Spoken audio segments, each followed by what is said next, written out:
Kita kasih tepuk tangan kita yang paling meriah buat Tuhan Yesus. Bapa dalam surga, dalam nama Tuhan Yesus kami mengucap syukur buat kasih-Mu, buat kebaikan-Mu yang tidak pernah berkesudahan dalam hidup kami. Kami mau katakan kami sungguh bangga punya Tuhan yang hebat, Tuhan yang setia seperti Engkau. Penyertaan Tuhan sempurna dalam hidup kami. Sampai detik ini, sampai saat ini kami masih boleh ada sebagaimana kami ada. Semua karena kebaikan Tuhan. Terima kasih Tuhan Yesus, dengan hati bersyukur kami sudah datang di tempat ini, berkumpul, sudah memuji Tuhan, memuliakan nama Tuhan. Kami rindu saatnya duduk diam dengar firman-Mu. Teruslah berbicara kepada kami melalui hamba-Mu, urapi setiap kata kalimat hamba-Mu, penuh kuasa, jadi berkat dan kekuatan bagi kami. Kami selalu percaya satu hal, firman Tuhan tidak pernah kembali dengan sia-sia, tapi pasti selalu mengerjakan perkara-perkara dahsyat dalam hidup kami. Semua yang hadir pulang dari tempat ini pasti dilawat Tuhan. Semua yang hadir pulang dari tempat ini pasti diberkati Tuhan. Terpuji-pujilah Tuhan sampai selama-lamanya. Di dalam nama Tuhan Yesus kami berdoa dan mengucap syukur. Haleluya. Setiap kita yang siap diberkati Tuhan, sama-sama kita mau katakan, boleh kita kasih tepuk tangan kita yang paling meriah buat Tuhan Yesus. Silakan duduk kembali saudara. Selamat sore, ada shalom. Lebih keras suara saya, ada shalom. Semuanya bersuka cita, amin. Diberkati Tuhan, puji nama Tuhan. Baik, kita langsung saja buka firman Tuhan. Kita akan baca dari kitab Lukas 2. Lukas 2 kita akan baca mulai dari ayat yang ke-41 saudara. Lukas 2 ayat yang ke-41. Tema khotbah saya sore hari ini boleh tolong ditampilkan. Kita akan berbicara tentang in favor with God and man. Kita akan berbicara tentang dikasihi Allah dan manusia. Siapa di sini yang mau hidupnya dikasihi oleh sesama dan oleh Tuhan? Boleh angkat tangan saudara. Amin. Kita akan belajar hari ini teladan dari Yesus kita. Bagaimana supaya kita bisa hidup dikasihi oleh Allah dan sesama kita. Siap diberkati Tuhan saudara? Amin. Mari kita baca Lukas 2, 41 sampai dengan 52 dengan suara yang keras. 2, 3 ya. Tiap-tiap tahun orang tua Yesus pergi ke Yerusalem pada hari raya Paskah. Ketika Yesus telah berumur 12 tahun, pergilah mereka ke Yerusalem seperti yang lazim pada hari raya itu. Sehabis hari-hari perayaan itu, ketika mereka berjalan pulang, tinggallah Yesus di Yerusalem tanpa diketahui orang tuanya. Karena mereka menyangka bahwa ia ada di antara orang-orang seperjalanan mereka, berjalanlah mereka sehari perjalanan jauhnya, lalu mencari dia di antara kaum keluarga dan kenalan mereka. Karena mereka tidak menemukan dia, kembalilah mereka ke Yerusalem sambil terus mencari dia. Sesudah 3 hari mereka menemukan dia dalam bait Allah. Ia sedang duduk di tengah-tengah alim ulama sambil mendengarkan mereka dan mengajukan pertanyaan-pertanyaan kepada mereka. Dan semua orang yang mendengar dia sangat heran akan kecerdasannya dan segala jawab yang diberikannya. Dan ketika orang tuanya melihat dia, tercenganglah mereka. Lalu kata ibunya kepadanya apa? Nak, mengapakah engkau berbuat demikian terhadap kami? Bapamu dan aku dengan cemas mencari engkau. 49. Jawabnya kepada mereka, mengapa kamu mencari aku? Tidakkah kamu tahu bahwa aku harus berada di dalam rumah Bapakku? Tetapi mereka tidak mengerti apa yang dikatakannya kepada mereka. Lalu ia pulang bersama-sama mereka ke Nazaret dan ia tetap hidup dalam asuhan mereka. Dan ibunya menyimpan semua perkara itu di dalam hatinya. 52, 2, 3 ya. Dan Yesus makin bertambah besar dan bertambah hikmatnya dan besarnya. Dan makin dikasihi oleh Allah dan manusia. Katakan amin saudara.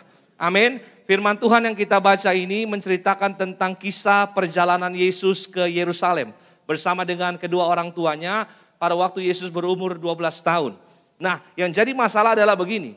Yesus pergi bareng-bareng dengan orang tuanya, akan tetapi ketika pulang, Alkitab katakan Yesus memisahkan diri dari orang tuanya, betul? Namun setelah 3 hari, baru mereka menemukan Yesus. Dan di akhir ayat yang ke-51 sampai ke-52, boleh tolong ditampilkan kembali saudara, ini yang terjadi ayat 51 sampai 52. Dikatakan gini, lalu ia pulang bersama-sama mereka ke Nazaret, dan ia tetap hidup dalam asuhan mereka. Dan ibunya menyimpan semua perkara itu di dalam hatinya. 52 bilang apa? Dan Yesus makin bertambah besar dan bertambah hikmatnya dan besarnya.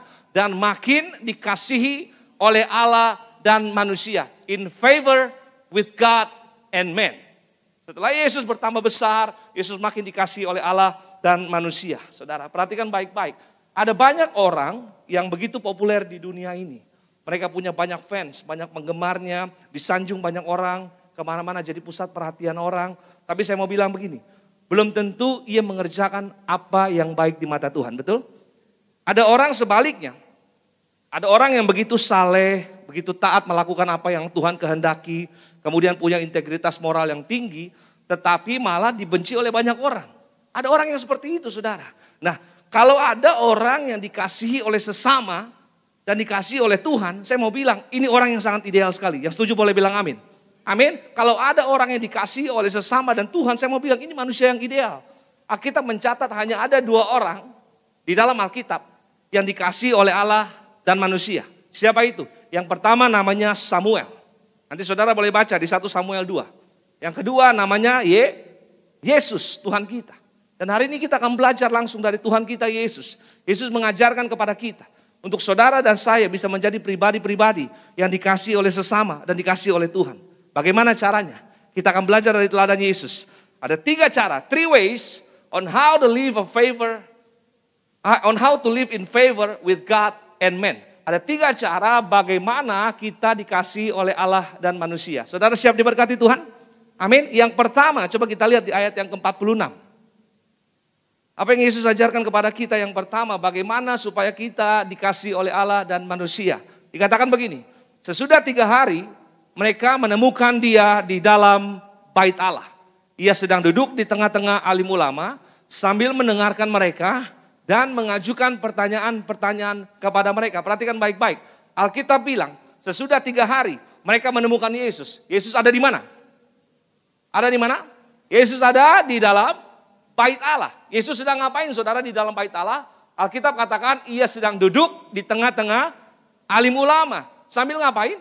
Duduk di tengah-tengah alim ulama, Yesus ngapain? Yesus mendengarkan mereka dan Yesus ngapain? Mengajukan pertanyaan-pertanyaan kepada mereka. Saudara bisa bayangkan, ini yang Yesus lakukan. Di usia 12 tahun, anak umur 12 tahun harusnya ngapain? Main-main. Anak umur 12 tahun biasanya kerjanya main. Saya punya anak yang laki, yang besar umurnya hampir 12 tahun. Setiap hari kerjanya main game. Biasanya anak-anak kalau masa dalam pertumbuhan seperti itu, hobinya main. Apalagi kalau saudara perhatikan itu pada saat itu ada perayaan Paskah. Perayaan Paskah di zaman waktu itu diadakan dengan cara karnaval. Karnaval saudara tahu apa karnaval? Karnaval itu ada parade. Ya kan? Kalau ada parade biasanya ada hal-hal yang heboh gitu di situ. Kira-kira begitu. Nah, Yesus itu harusnya umurnya 12 tahun, harusnya dia ambil tempat main bersama dengan teman-teman seusia dia, betul? Bercanda, gurau, lari-lari, menteriak-menteriak dan sebagainya. Tapi saudara perhatikan, di umur 12 tahun, ketika orang tuanya datang cari Yesus, dia menemukan Yesus. Yesus sedang berada di dalam bait Allah. Kemudian Yesus lagi duduk di situ bersama dengan para alim ulama sambil mendengarkan mereka dan mengajukan pertanyaan-pertanyaan kepada mereka. Apa yang bisa kita pelajari di sini yang pertama? Yang pertama, yang terutama, supaya kita dikasihi oleh Allah dan manusia, kita harus memiliki pergaulan yang benar. Pergaulan kita harus benar. We have to be in the right community. Kita harus berada di dalam komunitas yang benar. Amin. Saudara harus tahu ini yang pertama, ini yang terutama. Yesus mengajarkan kepada kita dengan jelas. Yesus ditemukan ada dalam bait Allah bersama-sama dengan para alim ulama. Yesus sedang mendengarkan mereka dan mengajukan pertanyaan-pertanyaan. Jadi pergaulan kita harus benar. Untuk bisa dikasihi oleh Allah dan manusia, pergaulan harus benar. Karena pergaulan kita menentukan masa depan kita. Yang setuju boleh bilang amin. Amin. Pergaulan saudara dan saya, apalagi anak-anak muda, pergaulanmu akan menentukan masa depanmu. Dengan siapa saudara bergaul akan menentukan masa depan saudara. Ada satu quotation yang bagus saya ambil. Ada satu quote yang bagus, tolong ditampilkan. Saudara pasti pernah tahu ini semua. Dikatakan begini, show me your friends and I'll show you your future. Tunjukkan kepada saya teman-temanmu dan saya akan kasih tahu masa depanmu seperti apa. Amin. Karena teman-teman kita dengan siapa kita bergaul akan menentukan masa depan saudara dan saya. Yang setuju boleh bilang amin. Amin, ini penting banget. Dengan siapa kita bergaul akan menentukan masa depan kita. Kutipan tadi itu alkitabiah banget saudara. Tandai Lukas itu, kita akan balik ke sana. Kita buka sebentar dalam Amsal 13. Amsal 13 ayat yang ke-20. Amsal 13 ayat yang ke-20 firman Tuhan bilang apa? Baca baik-baik, dikatakan begini. Siapa bergaul dengan orang bijak menjadi bijak. Tetapi siapa berteman dengan orang bebal menjadi malang. Bilang sama saya, bijak menjadi bijak. Bilang sama saya, bebal menjadi malang. Apa arti kata malang di situ? Kata malang di situ kalau saudara pelajari dalam bahasa aslinya artinya adalah will be destroyed. Artinya akan mengalami kehancuran. Jadi siapa yang bergaul salah, bergaul dengan orang-orang yang bebal, pasti akan mengalami kehancuran dalam hidupnya. Amin. Ini dipastikan begitu. Alkitab yang ngomong. Barang siapa bergaul dengan orang bebal, pasti akan menjadi malang.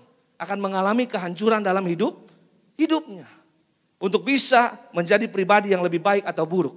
Semua tergantung dari pergaulan kita. Betul?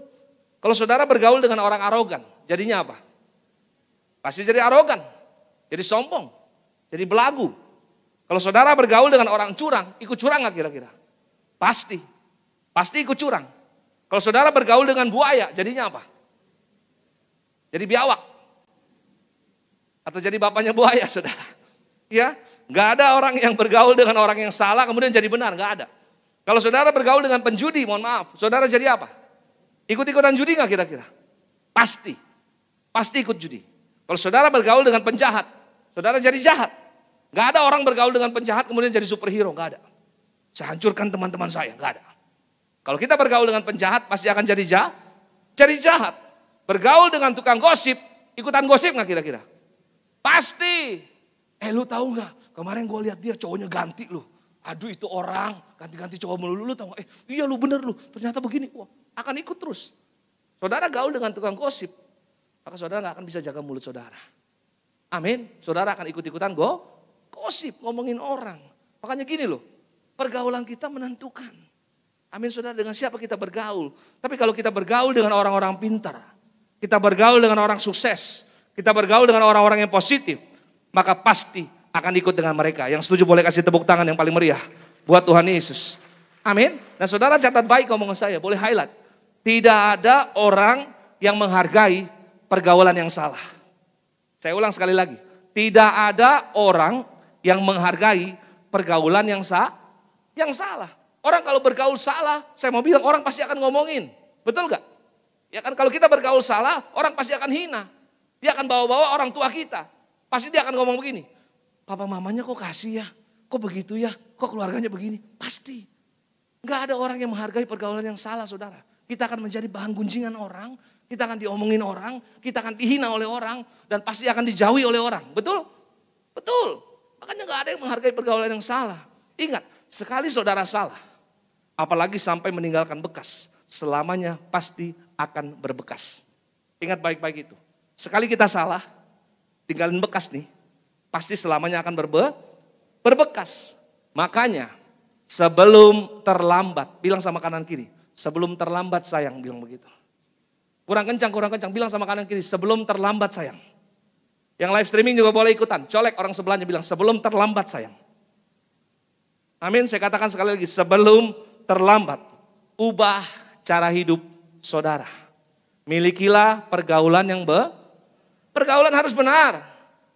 Enggak ada tawar-menawar. Yesus mengajarkan dengan jelas. Yesus meninggalkan orang tuanya bukan untuk pergi ke tempat-tempat yang aneh. Tapi Yesus ada di tempat yang tepat. Dia bergaul dengan orang yang benar. Ulama. Dia mendengarkan mereka. Dia mengajukan pertanyaan kepada mereka. Dan ini jelas. Untuk bisa dikasih oleh Allah dan manusia. Kita harus punya pergaulan yang benar. Yang salah, yang gak baik harus ditinggalkan. Harus. Bilang sama kanan kiri saudara, harus. Amin. Jangan bilang, nanti dulu lah, nanti dulu, jangan stop. Karena pergaulanmu akan menentukan masa depan saudara. Dengan siapa engkau bergaul, itu menentukan masa depanmu. Siapa di sini yang mau jadi orang hebat, boleh angkat tangan saudara. Siapa di sini mau jadi orang-orang yang sangat dikasihi oleh Tuhan dan manusia, boleh angkat tangan saudara. Yang pertama, kita harus punya pergaulan yang benar. Amin. Pergaulan kita harus benar. Pergaulan yang benar pasti akan membawa dampak yang positif. Pasti ada perkenanan Tuhan. Maka saudara dan saya akan hidup we will live in favor with God and man. Tepuk tangan yang paling meriah buat Tuhan Yesus. Jadi yang pertama kita belajar bagaimana kita dikasihi oleh Allah dan manusia. Pergaulan kita harus benar. Itu yang pertama. Yang kedua, coba kita lihat sama-sama di ayat yang ke-47. Apa yang firman Tuhan katakan saudara yang kedua. Bagaimana supaya kita dikasihi oleh Allah dan manusia. Ayat yang ke-47 mengatakan semuanya dengan jelas. Dikatakan begini. Dan semua orang yang mendengar dia sangat heran akan apa? Kecerdasannya dan segala jawab yang diberikannya. Jadi yang kedua jelas banget. Bagaimana supaya kita hidup dikasihi Allah dan manusia, kita harus cerdas. Bilang sama saya cerdas. Bilang sama saya orang cerdas. Amin. Kita harus cerdas. Saudara harus tahu gini, cerdas sama pintar beda apa sama? Beda. Cerdas sama pintar itu beda. Banyak orang yang mengatakan cerdas sama pintar itu sama. Tapi saya mau bilang, cerdas dan pintar itu berbeda. Orang pintar itu adalah orang yang pandai. Orang yang cerdas itu adalah orang yang cerdik dan cermat dalam melihat sesuatu. Saya ulang sekali lagi. Orang yang pintar itu adalah orang yang pandai. Orang yang cerdas itu adalah orang yang cerdik dan cermat dalam melihat sesuatu. Di dalam kecerdasan pasti ada kepintaran. Tapi di dalam kepintaran belum tentu ada kecerdasan. Amin. Saya ulang sekali lagi. Di dalam kecerdasan pasti ada kepintaran. Tapi di dalam kepintaran belum tentu ada kecerdasan. Pintar itu akademis. Biasanya hanya terfokus pada satu bidang. Betul atau betul? Yes. Kalau cerdas itu pengalaman, bukan pengangguran. Amin. Pintar itu akademis. Hanya terfokus pada satu bidang. Tapi kalau cerdas itu pengalaman. Pintar itu butuh proses. Makanya semua orang bisa pintar. Asal mau belajar. Betul atau betul? Gak ada orang yang belajar kemudian jadi bodoh. Gak ada. Siapapun kita, kalau kita mau baca, kita belajar, kita rajin, pasti pintar.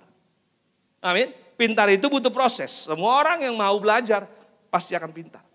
Tapi kalau cerdas itu anugerah. Bilang sama saya anugerah. Amin. Makanya banyak pengalaman-pengalaman dalam hidupnya.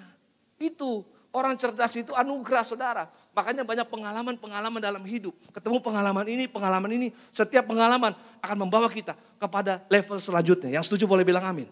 Amin. Ini orang cerdas. Orang pinter itu mikir dulu baru kerja. Makanya semua itu berdasarkan teori. Orang pintar itu biasanya banyak teori, gak ada action. Semua teori, dia bisa nyusun semua dengan baik. Teorinya ada semua jelas. Tapi no action. Itu orang pintar. Saya minta maaf kalau ada orang pintar di sini. Bukan maksud hati menyinggung. Amin. Amin saudara. Orang pintar itu mikir dulu baru kerja. Semuanya teori. Secara teori dia bisa jabarin dengan jelas. Wow, ini orang pintar. Tapi orang cerdas itu, dia kerja dulu baru mikir. Semua berdasarkan pengalaman dan pengetahuan dia. Ini orang cerdas. Saudara bisa bedain sampai di sini? Amin. Cerdas dan pintar itu gak sama saudara. Orang pintar itu, ini yang serius nih. Orang pintar itu biasanya gak bisa bergaul. Makanya biasanya orang pintar itu jarang punya teman. Sekali lagi saya minta maaf. Kalau di sini ada yang merasa saya gak punya teman. Tapi saya gak pintar. Ada sesuatu yang salah. Amin. Orang pintar itu biasanya gak pandai bergaul. Makanya dia gak punya teman. Orang pintar itu kalau saudara lihat kerja di kantor, biasanya bukan bagian depan, tapi bagian belakang. Di belakang meja. Gak bisa orang pintar suruh turun lapangan, gak bisa. Dia gak tahu bagaimana cara ngomong, dia gak tahu bagaimana cara bergaul, karena dia hanya tahu tentang teori. Itu orang pintar. Amin. Tetapi, kalau orang cerdas itu, dia kuasai banyak bidang. Gak cuma satu, pengalamannya luas saudara. Itu orang cerdas. Karena lebih banyak kerja daripada mikir. Orang pintar, orang cerdas itu dia kerja, dia baru lihat. Selanya di sini dia mikir. Selanya di sini dia mikir. Orang kerja itu bisa orang cerdas itu mampu menyesuaikan diri dan mampu memposisikan dirinya dalam keadaan apapun. Itu orang cerdas. Dia tahu bagaimana dia harus bertindak. Dia tahu ketika dalam posisi ini dia harus bagaimana. Dia tahu kapan waktunya tutup mulut. Dia tahu kapan waktunya ngomong. Ada orang yang gak bisa tutup mulut. Ketika orang ngomong, dia sambar lagi ngomong begini. Ngomong ini, maaf ya, itu bukan orang cerdas. Kalau saudara ketemu dengan orang seperti ini, saudara ingat baik-baik ngomong saya, itu bukan orang cerdas. Orang cerdas itu tahu kapan waktunya tutup mulut. Ketika ada seorang ngomong tentang masanya, tentang pengalaman-pengalamannya, orang cerdas itu akan diam dan dengar dulu. Dia tahu kapan waktunya dia buka mulut, dia tahu kapan waktunya dia kasih pendapat. Sampai di sini yang setuju boleh bilang amin. Amin, ini orang cerdas. Karena dia bekerja berdasarkan pengalaman. Makanya gini, orang cerdas itu pasti punya banyak teman. Karena tahu bagaimana memposisikan dirinya. Seperti saya, puji Tuhan. Teman saya banyak. Saya hitung-hitung totalnya udah hampir 10 juta, saudara. Dalam mimpi. Amin. Orang cerdas itu tahu bagaimana memposisikan diri. Nah, saudara dengar baik. Kecerdasan Kristen adalah kecerdasan yang didasarkan pada hikmat. Bilang sama saya hikmat. Amin. Kecerdasan Kristen adalah kecerdasan yang didasarkan pada hikmat. Sebab hikmat mengajarkan kita untuk memahami bahwa kita dipanggil Tuhan untuk menghadirkan damai sejahtera dan melakukan hal-hal yang baik. Yang setuju boleh bilang amin. Kecerdasan Kristen didasarkan pada hikmat. Amin. Kalau kita ini loh, melakukan hal-hal yang salah atau negatif, kita pasti diidentikan dengan apa? Dengan orang bodoh, betul. Tapi kalau kita melakukan hal-hal yang baik, hal-hal yang positif, maka kita seringkali disebut dengan apa? Kamu berhikmat ya, betul gak? Coba saudara lihat di luar sana. Ketika kita melakukan sesuatu yang baik, sesuatu yang hebat, orang akan bilang kita apa? Berhikmat sekali. Betul? Kita bisa bikin keputusan yang benar, kita bisa ambil langkah yang benar, orang apa sih akan bilang kita? Orang yang berhikmat. Makanya kecerdasan Kristen itu identik dengan yang namanya hikmat. Makanya gini, saya mau bilang sama saudara, setiap hari doa, minta satu sama Tuhan. Apa? Tuhan berikan aku hikmat. Itu penting. Supaya apa? Supaya saudara tahu harus berperilaku dengan benar, berjalan dengan benar. Saudara tahu apa yang harus saudara lakukan. Bisa menimbang-nimbang setiap perkara. Ini butuh hikmat. Amin. Agar Tuhan baharui kita setiap hari. Supaya menjadi pribadi yang berhikmat. Pribadi yang cerdas. Karena hikmat Tuhan pasti memimpin kita untuk mengerjakan segala sesuatu yang baik. Kasih tepuk tangan yang paling meriah buat Tuhan Yesus. Minta hikmat sama Tuhan supaya kita tahu kita harus lakukan apa. Minta hikmat sama Tuhan kemana kita harus melangkah. Minta hikmat sama Tuhan bagaimana kita harus bertindak dan memposisikan diri dengan benar. Dan jangan lupa setiap hari kita perlu lakukan bagian kita juga apa? Kita perlu perjamuan kudus dan urapi dengan minyak. Betul. Kenapa saya bilang begitu? Saudara harus tahu gini. Kita generasi minyak dan anggur. Generasi the best and the biggest. Betul? Alkitab katakan apa? Diurapi dengan minyak. Ada perkenanan Tuhan. Betul saudara? Ya kan Alkitab bilang. Diurapi dengan minyak sebagai tanda kesukaan melebihi teman-teman sekutu. Dan Alkitab juga ngomong dengan jelas. Di dalam kitab Samuel dikatakan gini. Daud diurapi dengan minyak. Dan sejak saat itu Roh Allah berkuasa atas hidupnya. Kalau kita lebih dari teman-teman sekutu. Kalau ada Roh Allah berkuasa atas hidup kita. Kira-kira hidup kita aman gak? Aman. Kita akan berjalan dalam kebenaran. Amin saudara. Ini bagian yang harus kita lakukan. Jangan lupa itu. Doa minta hikmat sama Tuhan. Setiap hari perjamuan urapi dengan minyak. Ada Roh Allah berkuasa atas hidup saudara dan saya. Amin. Kemarin ada orang yang minta saya doakan. Datang ke gereja. Pas saya mau keluar dia jekat saya. Kemudian dia bilang, Pak tolong doain Pak. Saya dapat beasiswa. Kemana? Beasiswa ke Oxford. Saudara tahu di mana Oxford? Di samping Lenteng Agung. Ujungan dikit. Saudara dia dapat beasiswa ke Oxford, dia harus pergi dan dia minta doa, Pak, lusa saya akan berangkat ke Oxford. Saya setiap hari Minggu, saya selalu ibadah jam 10 sesi papari haji. Dia bilang, saya selalu rajin ikut perjamuan kudus, urapi dengan minyak. Secara manusia mustahil saya dapat bersaing dengan orang-orang yang hebat di luar sana. Tapi ini anugerah Tuhan. Amin saudara, dia dapat beasiswa, saya doain dia. Berangkat dengan baik, tiba di sana, selamat. Berkati, punya masa depan yang hebat, generasi minyak anggur, the best and the biggest. Amin saudara, ini luar biasa sekali. Ketika kita rajin diurapi dengan minyak, Roh Allah berkuasa atas hidup kita. Ada perkenanan Tuhan, kita lebih dari teman-teman sekutu kita. Tepuk tangan yang paling meriah buat Tuhan Yesus. Jadi hari ini kita belajar yang kedua, bagaimana supaya kita hidup dikasih oleh Allah dan manusia. Jadi orang harus cerdas. Amin saudara. Kita harus selalu doa minta hikmat sama Tuhan. Gunakan semua sarana yang Tuhan kasih, perjamuan kudus, minyak urapan. Supaya kita tahu kemana kita harus melangkah. Bagaimana kita harus berjalan. Kemana kita harus memposisikan diri. Apa yang harus kita lakukan. Kalau saudara jadi orang yang cerdas, saudara tahu menempatkan diri dengan benar. Maka saya mau bilang saudara dan saya pasti akan hidup dikasih oleh Allah dan sesama kita. Tepuk tangan sekali lagi yang paling meriah buat Tuhan Yesus. Jadi yang kedua kita belajar untuk dikasih oleh Allah dan manusia, kita harus cerdas. Bilang sama kanan kiri saudara, kamu orang cerdas. Bilang sama yang barusan ngomong, apalagi kamu. Terlalu cerdas, bilang begitu. Haleluya, puji nama Tuhan. Mulut kita harus baik saudara, amin. Harus ucapkan berkat-berkat itu. Tepuk tangan sekali lagi yang paling meriah buat Tuhan Yesus. Yang ketiga, yang terakhir, coba kita lihat sama-sama di ayat yang ke-49. Saya undang teman-teman boleh siap-siap. Yang ketiga yang terakhir, bagaimana supaya kita hidup dikasih oleh Allah dan manusia. Ayat yang ke-49 firman Tuhan bilang begini. Jawabnya kepada mereka, mengapa kamu mencari aku? Tidakkah kamu tahu bahwa aku harus berada di dalam rumah Bapakku? Perhatikan baik-baik, Yesus bilang dengan jelas, tidakkah kamu tahu, tolong tampilkan kembali. Tidakkah kamu tahu bahwa aku, kata Yesus, harus berada di dalam rumah Bapakku.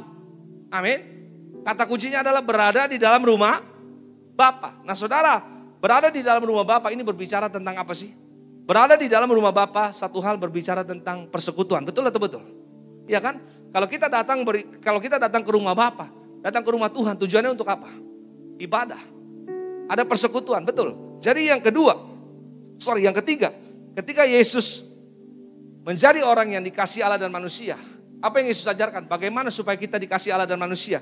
Kita harus terus membangun persekutuan kita dengan Tuhan. Yang setuju boleh bilang amin. Amin, ini penting banget saudara.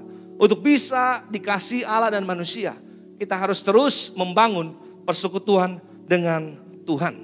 Persekutuan dengan Tuhan yang paling umum diwujudkan dalam ibadah. Itu dia. Makanya Alkitab katakan, janganlah menjauhkan diri dari pertemuan ibadah.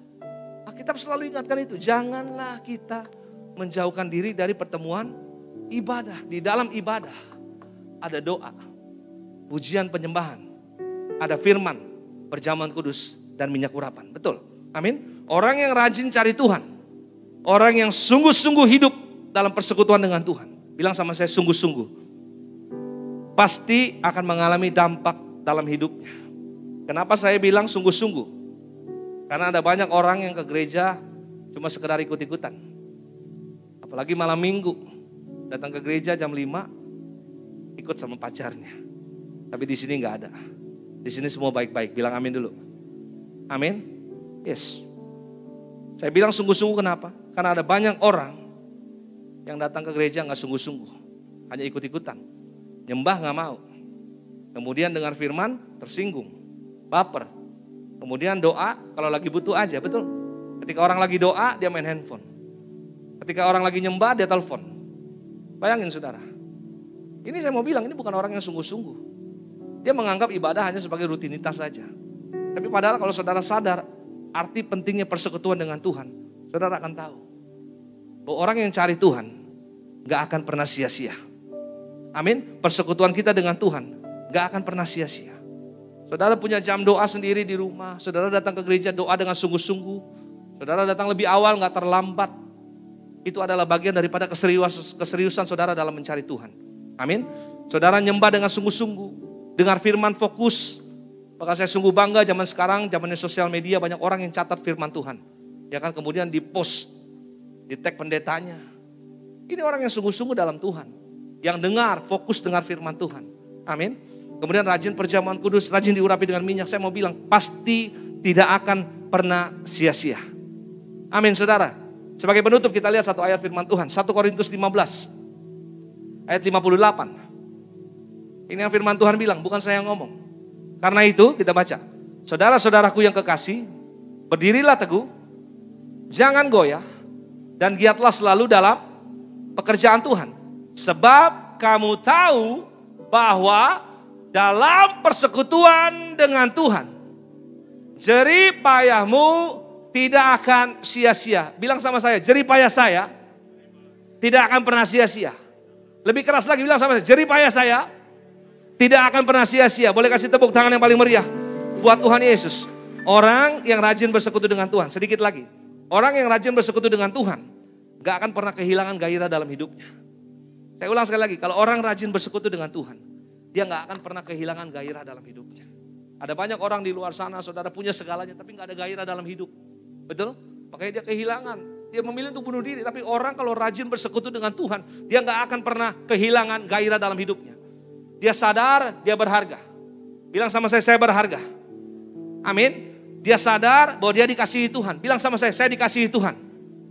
Amin. Dampaknya pasti akan terpancar pada orang-orang sekitar. Karena orang yang sadar bahwa dia berharga, orang yang sadar bahwa dia dikasihi Tuhan, dia gak akan menyia-nyiakan kehidupannya. Inilah koneksinya.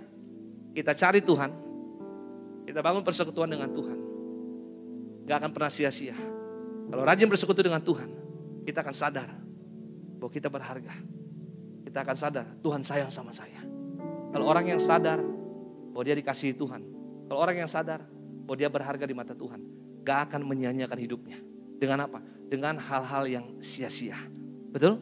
Kalau orang sadar saya berharga, saya dikasihi, dia lakukan pekerjaan baik, di jalan dalam kebenaran. Saya mau bilang sama saudara, pasti ada perkenanan Tuhan. Amin. Ada perkenanan Tuhan, pasti ada perkenanan dari manusia. Orang seperti ini Yesus mengajar dalam bait Allah. Dia diam di situ. Yesus mengajar kepada kita. Kalau orang yang rajin membangun persekutuan dengan Tuhan, maka pasti akan dikasihi oleh Allah dan manusia. Boleh kasih tepuk tangan yang paling meriah buat Tuhan Yesus. Maka mulai hari ini ingat, kalau datang ke gereja jangan cuma ikut-ikutan. Kalau datang cari Tuhan, jangan setengah hati. Tapi ketika engkau datang cari Tuhan, sungguh-sungguh. Amin. Kalau nyembah sungguh-sungguh. Kalau doa sungguh-sungguh. Kalau dengar firman, fokus. Handphone di silent, semua di silent. Tapi fokus dengar firman Tuhan. Firman Tuhan gak akan pernah sia-sia. Rajin perjamuan kudus, urapi dengan minyak setiap hari. Bangun terus persekutuan dengan Tuhan. Maka saya mau bilang, kau akan sadar, aku berharga. Aku dikasih oleh Tuhan. Dan hidupmu pasti dikasih Allah dan manusia. Tepuk tangan sekali lagi yang paling meriah buat Tuhan Yesus. Mari kita tutup Alkitab kita sama-sama saudara.